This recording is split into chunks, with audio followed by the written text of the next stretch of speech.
বন্ধুরা, অ্যানিমের দুনিয়ায় এখন পর্যন্ত আমরা অনেক ফিকশনাল ক্যারেক্টার দেখেছি, যাদের মধ্যে এমন কিছু ক্যারেক্টার রয়েছে যাদের পাওয়ার আমাদের ভাবতে বাধ্য করেছে।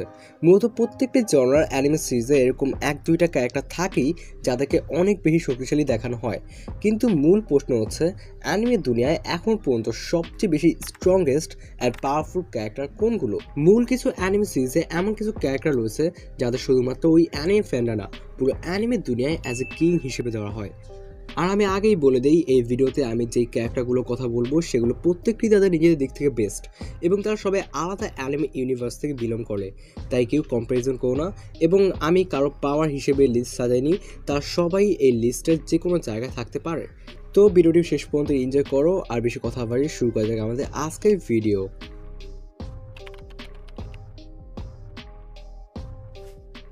Number 5, Saitama from one punch man. বন্ধুরা, অ্যানিমের দুনিয়ায় সাইতামা আমাদের সকলের মাঝে একটি মোস্ট ফেমাস এবং মোস্ট পাওয়ারফুল একটি ক্যারেক্টার। এমন অনেক মানুষ রয়েছে যারা বলে যে সাইতামা অ্যানিমে ইউনিভার্সের মোস্ট পাওয়ারফুল একটি ক্যারেক্টার। একজন হিউম্যানের লিমিটকে কীভাবে ব্রেক করতে হয় তা সাইতামা আমাদের শেখায়। ইচ্ছা শক্তি এবং নিজের জিদ ধারা সে এমন এক পাওয়ার নিজের মধ্যে নিয়ে আসে যা ওয়ান পাঞ্চ ম্যান ইউনিভার্সে এখন পর্যন্ত আর কারোর মধ্যে নেই। সাইতামা একটি পাঞ্চের সকল ভিলেনের জন্য ভারী পড়ে যায়। এখন পর্যন্ত এই অ্যানিমে সিরিজে এমন কোনো ভিলেন আসেনি যে সাইতামাকে টক্কর দিয়েছে। নাম্বার 4, ম্যাশ বাউন্ডেড, যে Mashle magic and muscles anime character.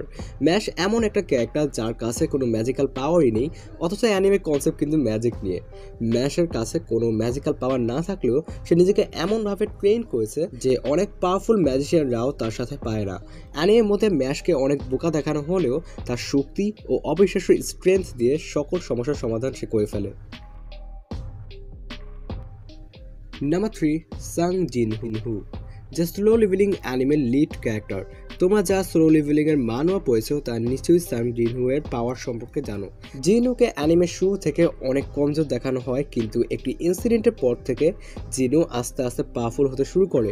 সে তার জীবনে এমন একটা রাস্তা খুঁজে পায় যা দ্বারা সে ডে বাই ডে আস্তে আস্তে পাওয়ারফুল হতে শুরু করে।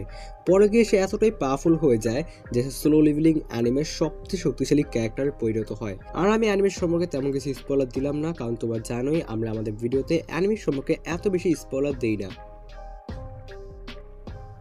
Number 2, নাওতো Uzumaki.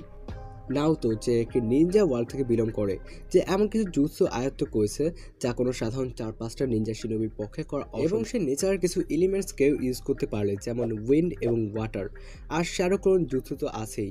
আর লাস্ট একটা জিনিস যেটা নাওতো ইউনিভার্সের সবচেয়ে বেশি শক্তিশালী করে, 9 টেল ফক্স ওরফে কুরামা, যেটাকে নাওতোর ভেতরে সিল করে রাখা হয়েছে। আর কুরামা সম্পর্কে আমার তেমন বেশি কিছু বলা লাগবে না, কারণ আমরা সবাই নাওতো দেখেছি। Number 1, the Son Goku. সারা বিশ্বের ড্রাগন বল যে অ্যানিমের ফ্যান কম না। অ্যানিমে দেখে কিন্তু গোকুকে চেনে না এমন ফ্যান অ্যানিমের দুনিয়ায় খুবই রেয়ার। গোকু এমন একটি ক্যারেক্টার যে নিজের বন্ধুদের বাঁচানোর জন্য নিজের জীবন দিতে দ্বিধাবোধ করে না। গোকু নিজেকে এমনভাবে গড়ে তুলেছে যে সে তার ইউনিভার্সের যে কোনো ভিলেনকে হারাতে পারে। সে নিজের মধ্যে একটি দেবতার পাওয়ারকে অ্যাবজর্ব করে, যা গোকুকে অনেক বেশি পাওয়ারফুল করে। গোকু এমন একটি ক্যারেক্টার যে পুরো ইউনিভার্স ঘুরেছে, আর যাকে নিঃসন্দেহে একটি ইউনিভার্স লেভেলের সুপার হিরো বলা যায়। তো বন্ধুরা, এই ছিল আমাদের আজকের ভিডিওটি কেমন হয়েছে নিশ্চয়ই কমেন্টে জানিও, আর পরে ভিডিওটি কোন টপিকটি বানাবো তাও কমেন্টে জানিও। তো দেখা হবে অন্য কোনো ভিডিওতে। এখনকার মতো বিদায়। Shuriken tossing them up in the cut. Ninjas do they signs, fingers stay up. Hokage for president, put you on mission. They saw what it was, took your position, they got you.